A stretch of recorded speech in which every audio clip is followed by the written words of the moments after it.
Hollywood Radio Theater.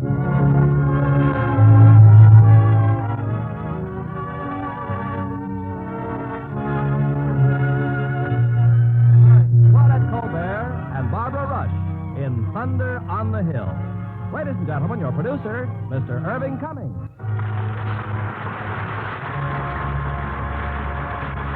Greetings from Hollywood, ladies and gentlemen. Tonight we welcome back from her recent trip abroad one of those rare combinations of Hollywood. A versatile actress, a beautiful woman, a glamorous personality. Claudette Colbert. We will present Miss Colbert in her original role in an exciting mystery drama, Thunder on the Hill, produced by Universal International Pictures. And also from that studio, we have invited one of their newest, brightest stars, Barbara Rush.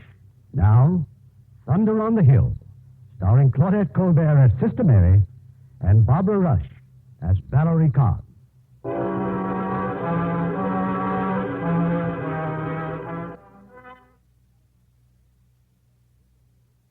For 2 weeks now, the rain had beat down ceaselessly. Below us in the little valley, the dread warning spread across the southern countryside. Blood.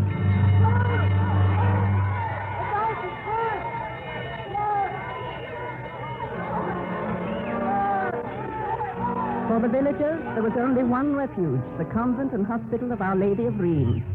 As Mother Superior, I issued orders to open our doors to all who asked for shelter. Nurse Phillips, may I ask what you're doing here? There have been casualties, Sister Mary. We'll need this recreation room as an annex to the hospital. I don't remember giving you permission to leave the ward. You didn't. But when everything's in a turmoil, I forget formalities. There is no turmoil here unless we create it, nurse. Bring the cloth here, Willie. Yes, miss. Sister Mary, Phillips asked my permission to leave the ward. Oh, I'm sorry, Dr. Jeffries. I didn't know. I plan to use this room for a children's dormitory. You see, I want them away from the contagion ward. And I was preparing it for Dr. Jeffries' wife. Well, we'll find some other place. Your wife, Doctor? She's no better? No, I'm afraid not. Mr. Harmer is bringing her up from the village. She'll be here any moment. I'll have a bed put up in my office. Please don't be offended. It's just that it's my duty to see that things are done in the right way. Why, of course. The right way, Sister Mary, or your way? Please return to the ward, nurse. You resent anybody here with a will of her own. Maybe if I were a thieving half-wit like Willie, you'd approve of me. You're down on me, Yard. I'll teach you calling me names. Willie! Willie, no! Even you say. Put it down, Willie. Put it down at once. Oh, Willie. My hands be clean, sister. They have no sin on them. Go to the kitchen. Sister Josephine needs help. Yes, sister. Oh, we're all a little jumpy tonight. I'm sure Nurse Phillips didn't mean what she said. I meant every word and more. What's happened here? What is it? I'm fed up, Reverend Mother. Sister Mary. It would do her so good to be wrong once in a while. If you weren't so positive about everything, perhaps your sister would still be alive. Oh, she doesn't mean it, sister. Doctor, Mr. Harmer and your wife have just arrived. Oh, thank you. Excuse me. Sister Mary, Willie's proved once more that he can't be trusted. He's a good workman, but as soon as conditions are back to normal, he must be sent away. Yes, Reverend Mother. Ah, you're preparing this room for the children. Yes, they'll be safer here, and they won't disturb the patients. To be sure. How well you plan everything. No. Nurse Phillips is furious with me. In fits of anger, sister, we all say things we don't really mean. But how she found out about your sister, I really... Phillips must have resented me for a long time. We can't expect to be loved by everyone. We've got to accept the fact that we're less than angels and make the best of ourselves. Reverend Mother, have I made the best of myself? Of course you have. And you came to us later in life than most of the others. Sometimes I think it was too late. It's never too late to serve God and the ailing. Your record is a glowing example of it. From novice to matron of our hospital in 8 short years. Oh, if I could only be sure that in changing my life, I have succeeded in changing myself. You mustn't hold yourself responsible for what happened to your sister. I should have let her alone. If she wanted that man, I had no right to interfere. But he was altogether an unfit person for her. It was your duty to protect her. But I can't escape the thought that it was I who... Suicide is such a horrible sin. Oh, Mother, no matter how I've tried, I find no comfort, no peace. It'll come to you, sister, in its own way, in its own time. Now then, how many do we have here? So far, 72 adults and 25 children, in addition to all our regulars. Sister, you're wanted in the great room. Is it urgent? A man and 2 women have arrived. They want to borrow some petrol or a car. Thank you. I'll see them in a moment. These people, do you know them? No, Reverend Mother, but I heard some of the villagers talking. They said to bring her to a convent is blasphemy. Her? A young woman. The other woman and the man, I'm not certain, but they appear to be in charge of her, as if she were from the police. I see. Well, Sister Mary will take care of them.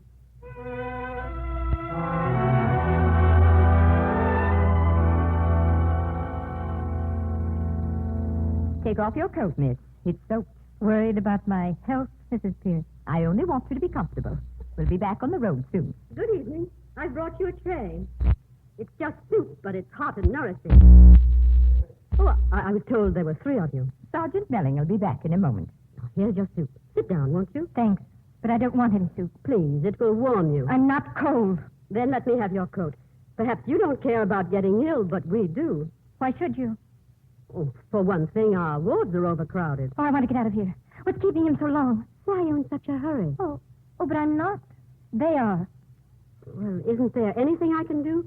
Perhaps if you'd explain. Explain what? You know who I am. You're only being kind because it's your duty. Well, that's true.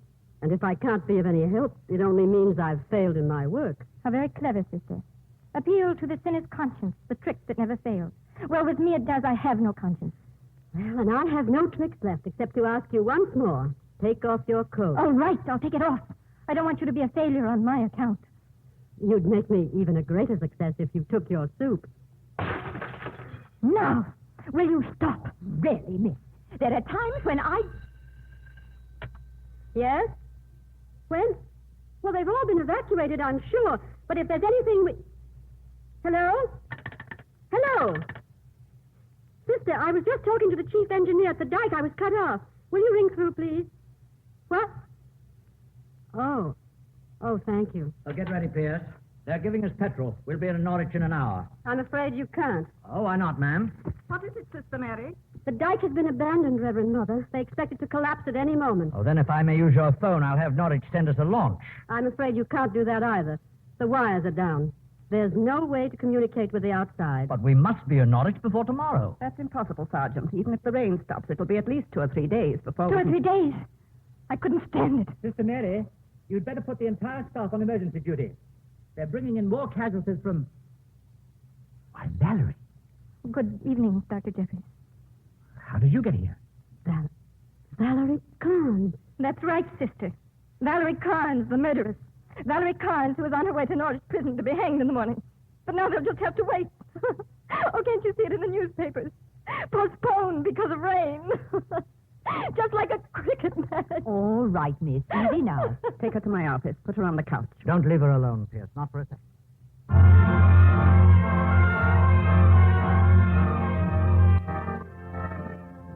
Among those now under our roof was Dr. Jeffries' wife, Isabel. She'd been ailing for some weeks, a nervous disturbance. The doctor had set up makeshift quarters for her in his office. As for their meals, they would eat with Mr. Harmer, the pharmacist, in his dispensary. Sit down, Isabel. Breakfast is getting cold. Where's Mr. Harmer? Oh, he'll be back in a moment. He's taking some drugs to the ward. Have you seen her again, Edward? Valerie? No. Not since last night. She's innocent. I swear she is. Lower your voice and for heaven's sake be sensible. Good morning. Good morning, Harmer. Well, it's good to see you up and about, Mrs. Jeffries. Thank you. Won't you sit down and join us? Oh, I had breakfast an hour ago, but I shan't refuse another cup of tea. Edward, please let me see her. It's impossible. She's under arrest. Oh, Sister Mary. Don't get up, Doctor. Good morning, Mrs. Jeffries. I've brought the ward charts, but they can wait till you've had breakfast. Sister, please. Miss Carnes, where is she? Where are they keeping her? She was moved to my quarters this morning. We decided it would be better if she were completely separated from the others. Yes, the villagers are so set against her. It's a pity. But after all, she did kill her own brother, wicked though he was. Did you know Jason Carnes, Mr. Harmer? Only slightly. Dr. Jeffries is the one who really knew him. What actually was the matter with him? A stroke. It left him almost completely paralyzed. The result of chronic alcoholism and an overall dissolute life. Isabel, dear, if you don't eat, Sister Mary will think you don't like their cooking. Oh, but I do. It's excellent. Valerie Carr. I'll never forget the look in her eyes. And all I did was tell the truth. After all, it was I who filled the prescription. She poisoned him. Wasn't that the charge? She gave her brother 3 tablets, a fatal dose. Would have killed a horse. I'll wager she wasn't glad to see you here, Doctor. I'm afraid not. Why not? I was a key witness for the Crown. You did everything you could to save her. You brought up all the extenuating circumstances. If only Willie hadn't overheard. Willie? Our Willie? He used to help out at the Khan's house, handyman, just as he is here. What did he overhear? Well, Jason was in agonizing pain. When I got there, I found Valerie terribly distraught. She had no idea what she was saying. She kept repeating, "I wish he were dead." Oh, Edward. I'm sorry, dear. Yes, we were all shocked by it. A very tragic affair. You mean the court took Willie's evidence as testimony? No, not Willie's, mine. I had to admit he was telling the truth. Oh. Well, the charts, Doctor. I'll leave them here with you. Oh, yes. Thank you.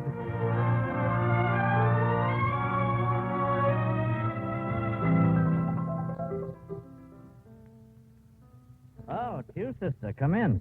I haven't had a chance yet to thank you for allowing us to use your rooms here. There's no need to thank me, Sergeant. I'll only be a moment. There's some papers in my desk. Who's playing? Miss Carnes, ma'am. Since you have a piano, well, I hope you don't mind. Oh, no, of course not. She plays beautifully. Tell me, has she been a difficult prisoner? Oh, not more than most, ma'am. Of course, these last days are the worst after the Home Secretary turned down the appeal. May I see her? Well, these rooms are yours, sister. I have no right to stop you. Thank you. Oh, please don't stop. What do you want? I wanted to see if there's anything I can do to make you comfortable. It's cold here, isn't it? I'll have Willie bring some logs for the fireplace. How is Willie? Oh, I don't know. Unpredictable as always. And just as frightened. He didn't look at me once during the trial. Just kept wiping his face. But I'm not angry with him. He only repeated what he heard. Miss Carnes, that music you were playing a moment ago, I knew so little about music. Was it Debussy? No. It's Carnes. You're a composer? Jason Carnes. Your brother? Yes. The one I killed. You don't like it, do you? Oh, but I do. Oh, no, you don't. Poor Jason. All his life he had to contend with it. Well, you're all wrong. Jason's music has great merit. It will be remembered. That's the only thing I still believe in. Miss Carnes, is there nothing I can do to help you? Oh, but you have. You're sure you don't mind a murderess using your room?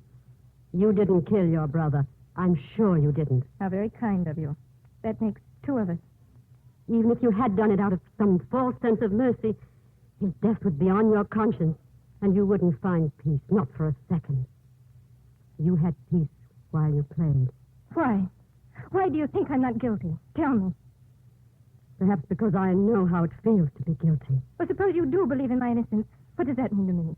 Can you do something about it? I can pray for you. More words. Sister, if you really want me to believe you, help me to live through these last few days. Oh, I will. Bring me the human being who really cares about me. His name is Sidney Kingham. Is he here? No, Norwich. Only 8 short miles away. Oh, but you know it's impossible to get to Norwich. Well, you're a nun, a holy woman. Why don't you perform a miracle? Oh. I seem only to upset you, Miss Carnes. Forgive me.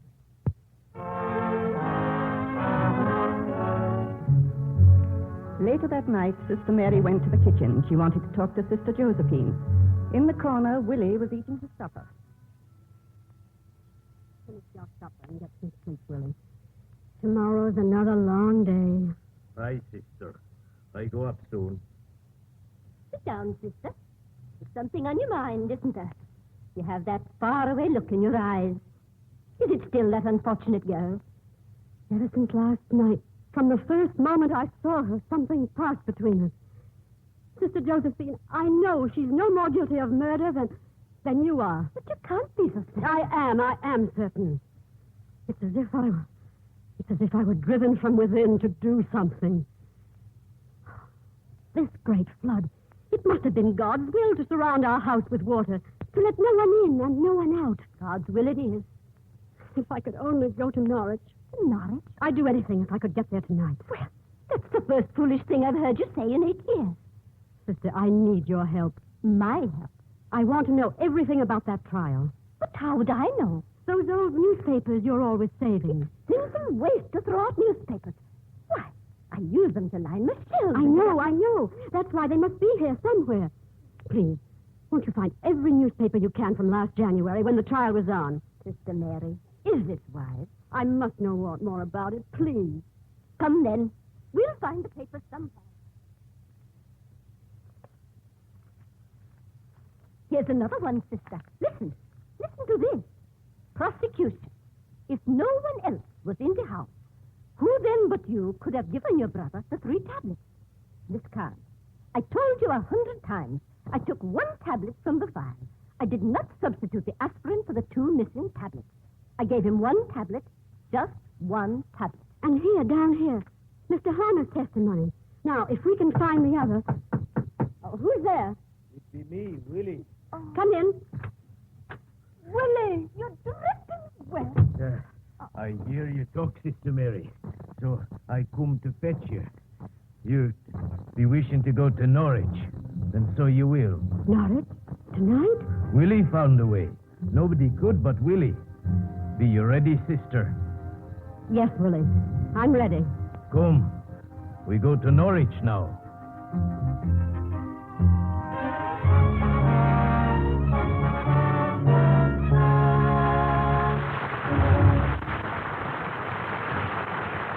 Make a friend and you make an ally. There's a thought for you to keep in mind, as many another American has.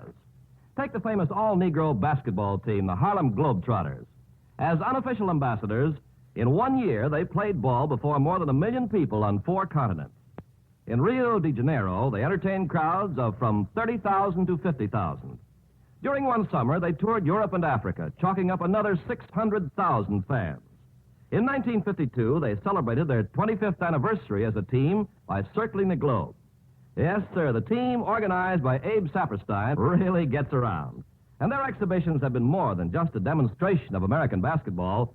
They've been a lot more. The team is a living example of American fair play and sportsmanship, in and out of uniform. Abe Saperstein now carries a letter which reads in part, "The Harlem Globetrotters have proved themselves ambassadors of goodwill. On any future tours, please call on us for any help we can give." And the letter is signed by the United States State Department. In being ambassadors of fair play, the Harlem Globetrotters prove that by helping others, you help your country. And now our producer, Mr. Cummings. Act 2 of Thunder on the Hill, starring Claudette Colbert as Sister Mary and Barbara Rush as Valerie Kahn.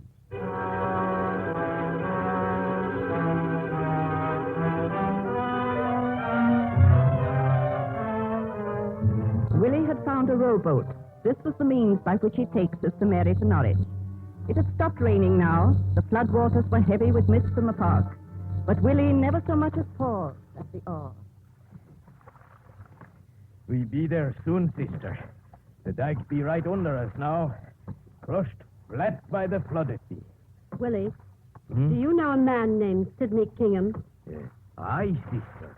Do you know where he lives? Be he in Norwich this night. Willie finds him. Willie, did Mr. Kingham come often to visit Miss Kahn? Not often. Mr. Jason, he hated it. Hated him? He was afeard Mr. Kingham be taking Miss Valerie away. Oh, he was a mean one, all right. Hurting others be his pleasure. Mr. Jason was a very sick man. He hurt me. Threw a jug at me, he did, and cut my head. I be bleeding like a pig. Well, why did he do that? He said my hands be picking and stealing. He be looking for some letter. But Willie didn't take the letter. Not then. But you did take it later. Aye. After he cut me with the jug, I took it. Oh, Willie. He punishes Willie for picking. Willie be picking. What did you do with that letter? I be hiding it in my room. Hiding it? Why? Do you know what it says? What it says? No. I just smell it every night before sleeping. Willie, when we get back to the convent, I want you to show me that letter. Aye, sister. Smells proper sweet, it do. Lilac, like lilac comes the springtime. We be near the land, sister. Oh, this terrible fog. I can't see a thing. Stay close to Willie and be careful. Soon we be in Norwich proper.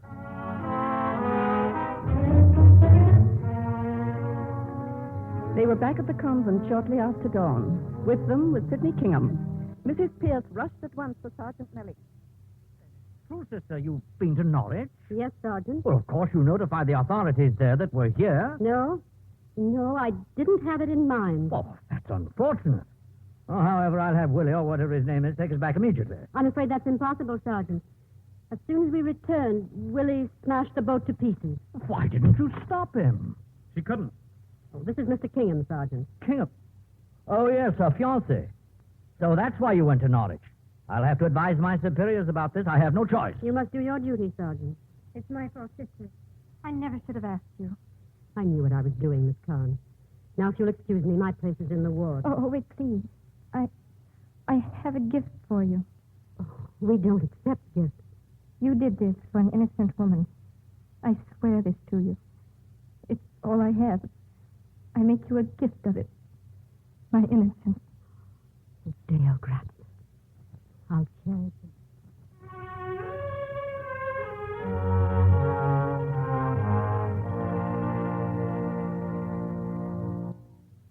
Good morning, Nurse Phillips. So you're here.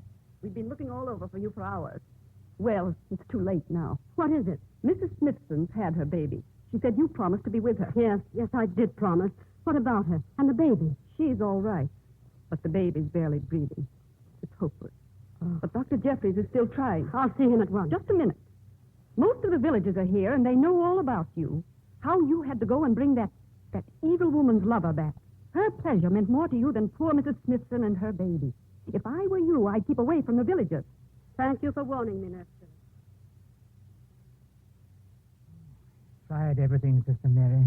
Yes, the infant's alive, but how much longer I can't say. Would you like me to take over, Doctor? Oh, you must be twice as tired as I am. No, I'm not tired. Oh, then do what you can. If he responds at all, try the oxygen again. I wish you'd spoken with me before you went to Norwich. I'm afraid you couldn't have changed my mind. You'll break your heart if you get involved in this Carnes affair. Well, call me if there's any sudden change. Yes. Oh, Doctor, how is your wife this morning? I really don't know. Sister Agatha said she's trying to help Mr. Harmer in the dispensary. I'll see her as soon as I've checked the other patients.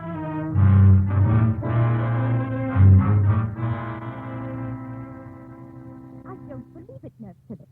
I know the villagers. They'd never raise a finger against a holy woman. And I tell you, Mrs. Jeffries, that I saw them. Sister Mary went to relieve your husband. They tried to block her way. They shook their fists at her. You hate her very much, don't you? I hate hypocrites, Mr. Harmer. People with a superiority complex. Is Sister Mary be here? No, she is not. And you should know better than to come into this dispensary, filthy as you are. What do you want, Willie? Sister Mary is busy in the nursery. Will you be kind then and tell her Willie has the letter with the smell of the lilac? Lilacs? Mrs. Jeffries? I just said lilacs. They're my favorite flower. They be smelling sweet on the letter. If Sister Mary lets me keep it. What are you talking about? Gibberish as usual. Tell Sister Mary the letter Mr. Jason be looking for. Jason Carnes? Aye. Don't you know that Mr. Jason's dead? Aye. He be proper dead. That's no way to talk, Willie. Give the letter to me, and I'll take it to her. I don't have him. I be hiding it in my room. Mr. Harmer, I must go and lie down. I don't feel well. I'm so sorry, Mrs. Jeffries. My husband, please send for my husband. He's still in the ward, Mrs. Jeffries. I'll find him. I'll go and lie down. Please tell him to hurry.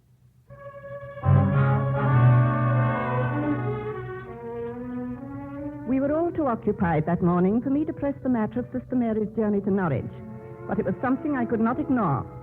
Finally, I was able to summon them all to my office. Sergeant Melling, Dr. Jeffries, Mr. Kingham, and Sister Mary.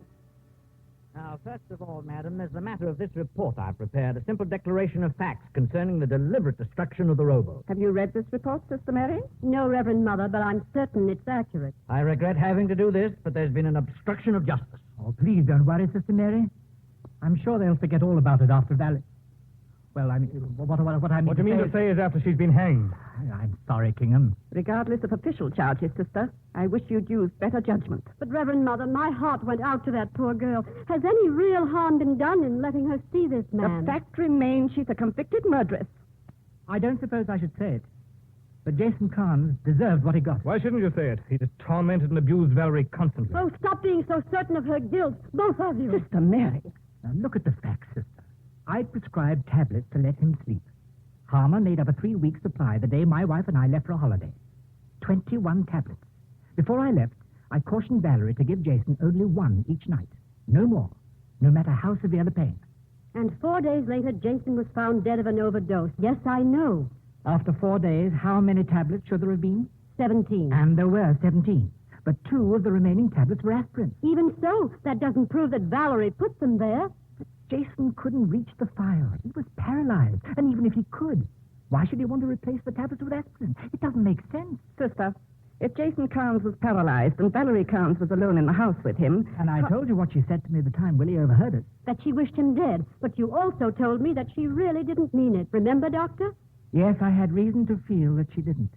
When Jason had his second stroke, the one which left him paralyzed, if she hadn't sent for me in time, I think he would have died. So she could have let him die, but didn't. Yes, she could have, couldn't she? She saved him from dying a natural death and then turned around and poisoned him. I don't understand that kind of logic. Oh, it's conceivable that one can come to the end of one's patience, you know. No, not Valerie. Only the day before Jason died, I begged her to send him to a nursing home so that she could be free to marry me. But she wouldn't hear of it. You couldn't say she'd come to the end of her patience, could you? There's no sense in putting her on trial again. Nothing we can say can change a jury's verdict. Oh, please keep awake. It'll only break your heart. And now, if you don't mind, I should like to be alone with Sister Mary. Thank you for coming, gentlemen. Yes, thank you, Reverend Mother. Would you mind closing the door? Yes, Reverend. Dr. Jeffries told me that Smithson's baby is a little better.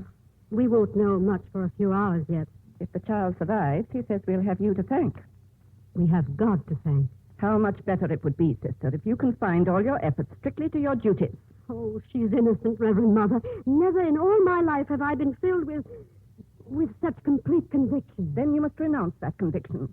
You'll have no further contact with Miss Carnes. You'll not speak to her again. But, Reverend Mother... This girl has prepared herself for death. It would be cruel to raise false hopes in her heart. That will be all.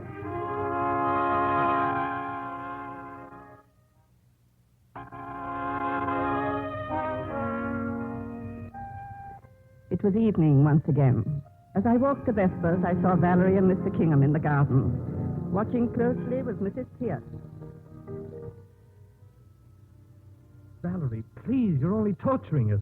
But we know what's going to happen to me. Why not talk about it? All right. So you've left your will with your attorney. And I want to change it, Sidney. I want to leave half of what I own to the sisters. I'll write it all down, and you can take it to London. I'll do whatever you want me to do. And I want you to forget me. Darling, please, I won't listen to such talk. I want you to promise me, if you meet another girl, that you won't turn away. You mustn't think that if you fall in love again, you're betraying me. You're all I ever had. I'll never look for anyone else. Oh, but you must. And above all, don't feel badly because you can't believe that I'm innocent. Valerie, how can you say such a thing? Oh, you've tried so hard to hide it, darling. No, it's not true. By this time tomorrow, I may be in Norwich. Don't lie to me now, Sidney. Not even white lies. Did Sister Mary tell you this? No one told me. But if you didn't do it, there's only one other person who could have. Who else had a reason to kill Jason? But I didn't do it. And I didn't do it. So nobody did it. Maybe it didn't happen. Maybe it's all a joke. Valerie. Jason's at home waiting for his dinner. We'd better go in, miss. It's getting I don't want to go in. Oh, it's beautiful. The evening, the fresh air. I didn't do it, Sidney. I'm innocent and I'm young and I'm in love with you. I want to live. I want to be your wife. I don't want you to touch any other woman but me. I don't want to die. Darling, my darling. Miss Carnes, Sister Mary? something important has just come up. This letter. What is it, sister? It was written to her brother, to Jason Carnes. How did you get it? From Willie. Your brother accused him of stealing it. He punished Willie. Then later, when Willie signed the letter, he decided to keep it. It was his childish way of satisfying his resentment. Do you recognize the writing, Miss Carnes? No. It was obviously written by a woman. Mr. Kingham, please read it. Dearest Jason, I'm mortally afraid of getting in touch with you, and yet I must. We are suspected. I haven't been questioned, but I feel it. There is nothing either of us can do except to go on as if we'd never met. If you're asked, you must deny everything. Take care of yourself, and please get well. I'll never change. I couldn't if I wanted to. But no signature. Have you any idea who it could be? No. The envelope's postmarked Norwich. But he knew women in London, but Norwich. Why didn't Willie produce this letter at the trial? He was afraid, and besides, he never read it. He kept it only because it smelled sweet. Are you sure your brother never spoke of anyone? No telephone calls? Messages? Sister Mary, you are definitely warned not to come in contact with the prisoner. I know, Sergeant. I'm sorry. You have absolutely no right to continue to interfere. Pierce, take Miss Carnes to her room. From now on, no more personal favors and no visitors. Take her away. Give up, sister. It's too late. Come along, Miss. There's nothing more you can do. As for you, sister, Yes, Sergeant? I've reported you again to the Mother Superior. You must hear at once. There's a thought for you to keep in mind, as many another American has. In 1945, Lyle Hayden was sent to Iran by a privately financed organization to help the farmers with their agricultural problems. At first, they were listless and disinterested. But Hayden started a small demonstration farm to show them what could be done. He began to drill for the water he was sure lay beneath the villages. And when he hit it, his second-hand pump began pumping 15,000 gallons an hour. Well, now the Iranians welcomed his help. With their aid, he purified the water, removed the threat of malaria from the irrigation ditches, started a successful chicken breeding program. Then he opened a free school to teach the children reading and writing. And it was so successful that the Iranian Minister of Education asked him to organize his teaching methods in other villages. Hayden offered a teaching job to any young villager who could learn to read and write. The successful ones came from his night school classes. As the months and years went by, Hayden continued educational and agricultural programs throughout the country. And today, what prosperity the peasant farmers of Iran enjoy can be attributed to the tireless work of Lyle Hayden, who combined the best qualities of missionary and businessman to win the thanks of a grateful people. Once again, an unselfish American proved that by helping others, you help your country.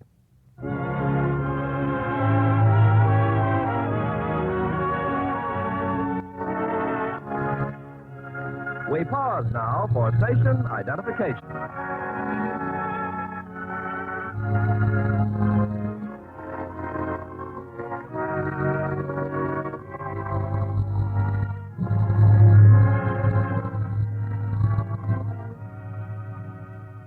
The curtain rises on Act 3 of Thunder on the Hill, starring Claudette Colbert as Sister Mary and Barbara Rush as Valerie Kahn.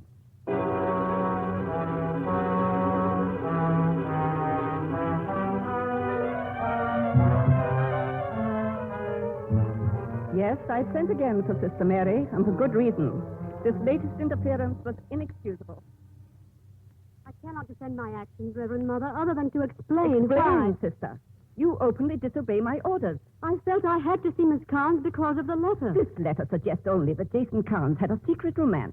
But doesn't it suggest that a third person's involved, Reverend Mother? A person who may have decided to take revenge. That's merely a guess. You've done nothing but harm this unfortunate young woman, raising false hopes, bringing her fiancé here, rekindling her passion and desire to live. All that I've done because I felt compelled to help her. Compelled, yes, but not so much to help her as to prove once more that you're right. Oh, Reverend Mother, surely you don't think that This stubborn, fanatic manner in which you cling to your opinion. I can't even call it an opinion. It's just a wild notion, an idea. It's not just an idea. Certainly this letter... You were convinced of her innocence long before you saw that letter. Admit that much. I do. I was convinced of it the first time I saw her. And every moment I've spent with her since has only strengthened my faith. Don't call it faith, sister. Call it by its proper name. A premonition, a wild notion. How can you be so stubborn? You keep blaming yourself for your sister's death, and yet you're doing the same thing all over again. Forcing your will on others, no matter at what cost. You're right, Reverend Mother. All my life I've had this relentless drive. That's why you feel yourself a failure. You keep trying to do too much. You forget there's a greater power who guides our lives, whose ways are not always our ways. Just as you believe you came here because the outside world had become empty and meaningless to you. It has. Quite meaningless. But you didn't come here, sister. You were led here by our Lord. Ah, when will you accept that and bring peace to your heart? If I could only believe that God wants me here. Yes? Reverend Mother, it's Willie. Willie's been struck down. Willie? In his room in the bell tower, unconscious and a terrible wound in his head. Who could have done such a thing? You call Dr. Jeffrey? Yes, and the poor lad's belongings, all strewn about, as if someone had tried to rob him. Rob Willie? That doesn't make sense. Except for the letter. What has Willie to do with this letter? It goes back to when he worked for Jason Carnes. He found it. He kept it. Oh, don't you see, Reverend Mother? Someone here in our house must have found out about it and tried to steal it. Nonsense. It probably was one of the villagers. They're all outraged with him for helping you to bring Mr. Kingham here, for destroying the boat. But if there's one chance... I forbid you to go on with this. No more of this playing Scotland Yard. You have a hospital full of patients. They're your only concern, not this letter. There's the fireplace, Sister Mary. I want you to throw this letter into the fire. No, I can't. I beg you for the sake of your soul. I can't.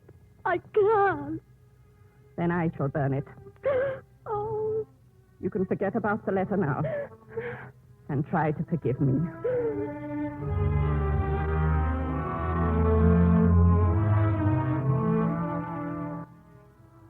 Willie was badly hurt, but he'd recover. He had no idea who his assailant was. Dr. Jeffries left him and went to his quarters.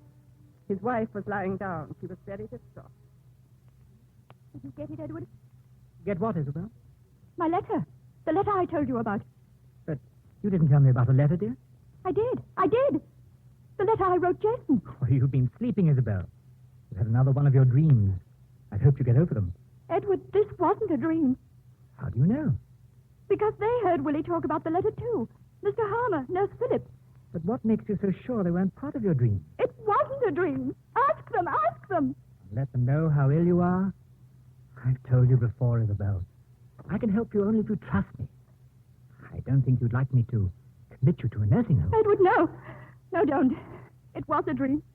A bad dream. Ah, yes, of course. Now, come. We'll have supper with Mr. Harmer. You'll feel better, dear, as soon as you've eaten.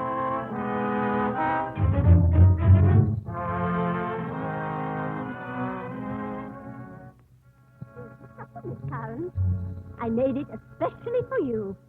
Shepherd's pie and Yorkshire pudding. Especially for me, Sister Josephine. You make it sound like my last supper. Now, child, you mustn't even think about it. Haven't you heard the news? The telephone lines are being repaired. The floodwater's running off. They'll probably come for me tomorrow. Please, eat your supper before it gets cold. There's something the chaplain reads at the last.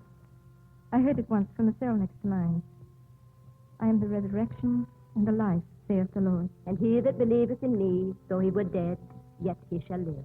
And he that believeth in me shall never die. If you don't mind, sister, the orders are no visitors. Yes, Mrs. Pierce. I'm leaving.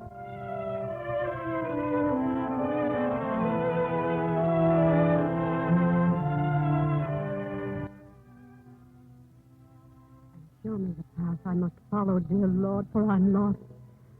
Grant me peace and forgive my sins and help me. Who is it? Kingham, I must speak to you, Sister Mary. I'm sorry, Mr. Kingham. But it's terribly important. I need your help. The telephone's been fixed. Melling's already called the Norwich police. They're sending a launch. Then it's all over. I won't let them kill her. I'll get her out of here somehow. Oh, but that's impossible. Not if you help us. Look, if you could arrange for Mrs. Pierce to leave Valerie's room for just a few minutes. I can't do that. And you mustn't. You'll be caught. You know you will. Then I'll do it without your help. You know nothing about But this. I do. Oh, this makes it clear how wrong I've been. I've done nothing but harm. Nothing but evil will come of it. You've lost your courage, sister. You know she's innocent. What about the letter, the attack on Willie? They don't prove anything. Not really. Oh, excuse me. I thought you were alone. I brought you more newspapers, sister. Some of them you haven't seen. Well, I've seen them. I've read them all over and over again. It's no use, sister. You might as well burn them. Indeed, I won't. Never burn a newspaper or throw away a piece of string. You must read them. You can't give up. Did you know, for instance... No, where was it? Oh, yes, here. Did you know that Jason Carnes was once arrested in London for assaulting a man he claimed insulted him? It has no bearing on his death, none at all. And did you know that Mr. Harmer, the chemist, has 2 key rings? Sister, please, what difference does it make? Well, I found the testimony very interesting. It's right here, sister. They asked Mr. Harmer, why do you keep 2 separate key rings? And Mr. Harmer said, in case one gets lost. They're identical keys. I remember every word he said. Identical keys in identical order on identical key ring. Ah, there was more to it than that. Listen to this, sister. Do you recognize all the keys, Mr. Harmer? Indeed I do. Well, then, name them. The keys are as follows. House, car, garage, barn, shop, poison cabinet, storeroom. Wait a minute. Wait. There's something wrong here. Something wrong? Look at this newspaper. The counsel for the defense asked Mr. Harmer if he'll also name the keys on the second ring. Yes, I know. Harmer said it was ridiculous that the keys in each ring were identical. But the lawyer insisted, didn't he? And here's what Mr. Harmer says. House, car, garage, barn, poison cabinet, shop, storeroom. Mr. Harmer is a meticulous man. But don't you see? In naming the keys on the first ring, he said house, car, garage, barn, shop, poison cabinet, storeroom. And on the second... On the second, he said shop after poison cabinet. Well, now, what did I tell you? Never burn a newspaper. Sister. Sister, come with me. Please, we've got to see Mr. Harmer.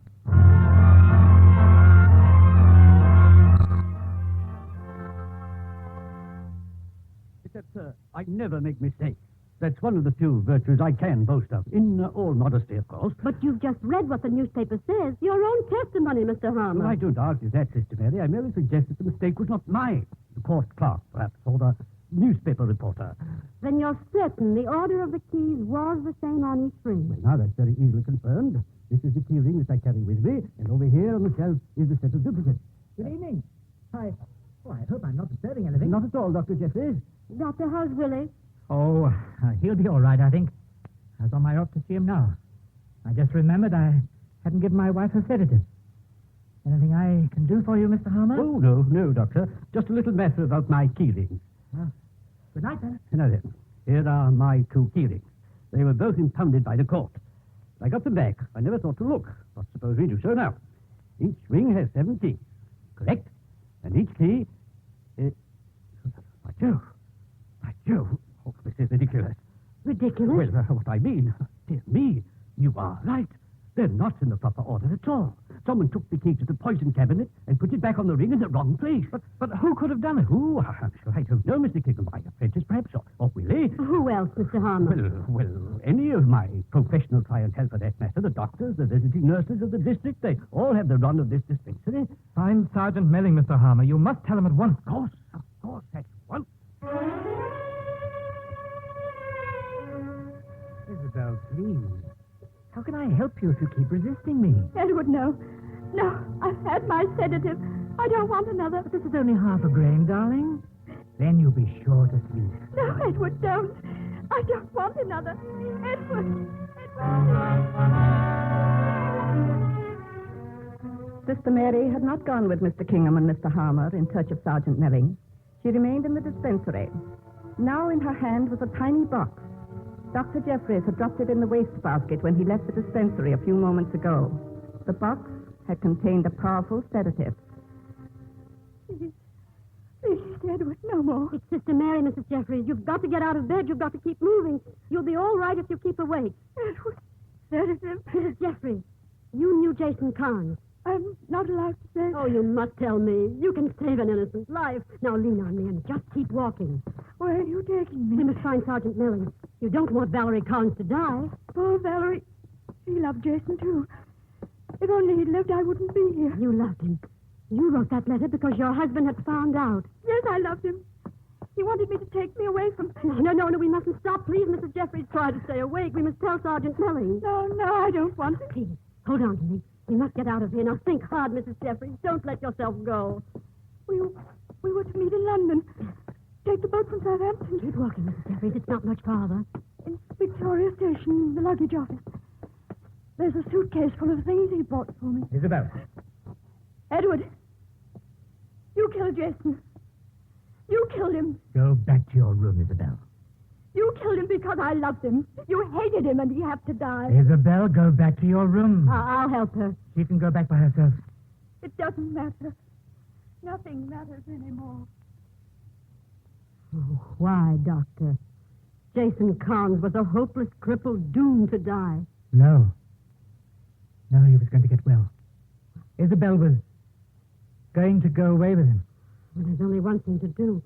We must tell Sergeant Melling the truth. Yes, you're right. There's no way to escape. And I'm tired. Where are you going, Doctor? He's downstairs. No, I saw him just a moment ago. He's gone up to the bell tower. Bell Tower? He went up to watch for the police launch. You don't have to come. You're a sick man, Dr. Jeffries.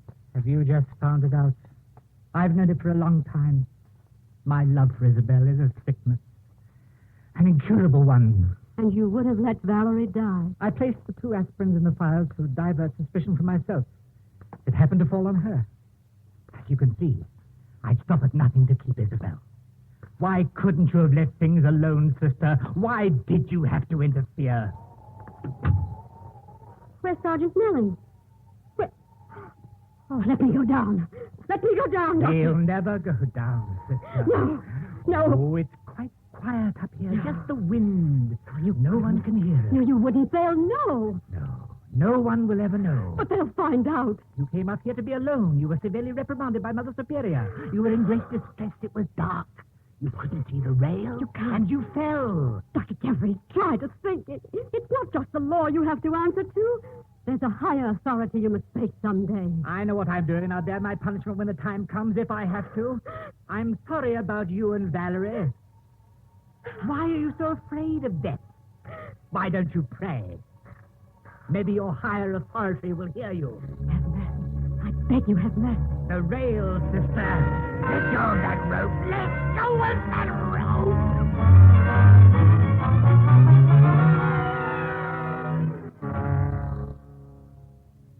It was Willie who first heard the bell and saved her. Willie, whose room was near the tower, and who, in spite of his wound, overpowered the unfortunate doctor. He fell, Reverend Mother. Fell to the stone below. I had no thought to hurt him, only to help Sister Mary. God forgives you, Willie. You have the gratitude of us all. I be better by morning. I'll be lighting the fires like always come 5 o'clock. Sister Mary. Reverend Mother, I disobeyed you again. Yes, thank God you did. You've shown great ingenuity and courage. I'm sorry to have made it so difficult for you. Thank you. I don't deserve your praise. It's Sister Josephine who really saved Miss Carnes. Me? She insisted on my reading the newspapers after I'd given up hope. Sure, I only insisted because I happened to see Miss Carnes, unafraid, praying to Almighty God. Now I know, Reverend Mother. We were chosen by Him. Yes, I think you found the answer, sister. To be right is a heavenly gift that's wasted unless it's wrapped in meekness and grace. Deo gratias. Deo gratias.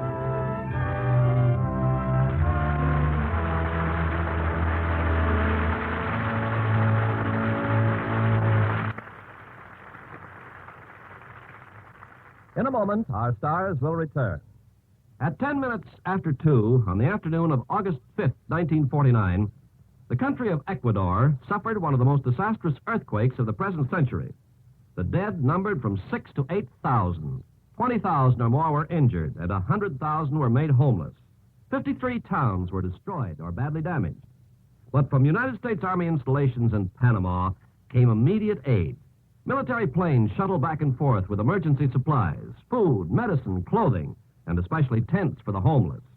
Besides material things, doctors, nurses, and engineers volunteered from far and near to give their own hands in the work of saving lives.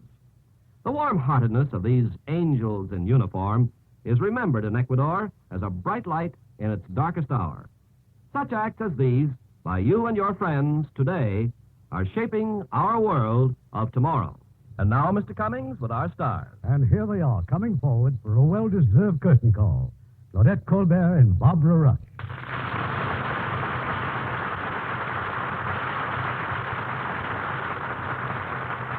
How about your show next week, Irving? Next week, we are again fortunate in having an outstanding screen personality. An actress who has proved herself expert in both comedy and drama. Lovely Ginger Rogers. And for next Monday night, we thought you might like to hear Miss Rogers starring in a delightful comedy role. That of a housewife suddenly possessed of all the money she needs. Because she discovers it grows on trees. I'm sure you'll agree that the theme of this gay Universal International picture will appeal to everyone. Well, it certainly will, Mr. Cummings. Good night. Good night. Good night, and hurry back.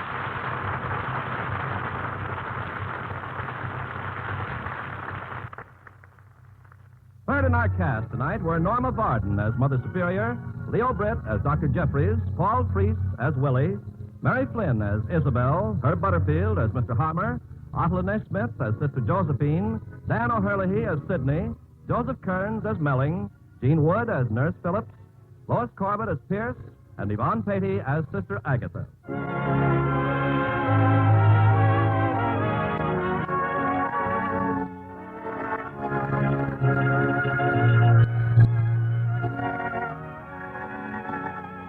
Hollywood Radio Theater is produced by Mr. Irving Cummings, our orchestra directed by Rudy Schrager.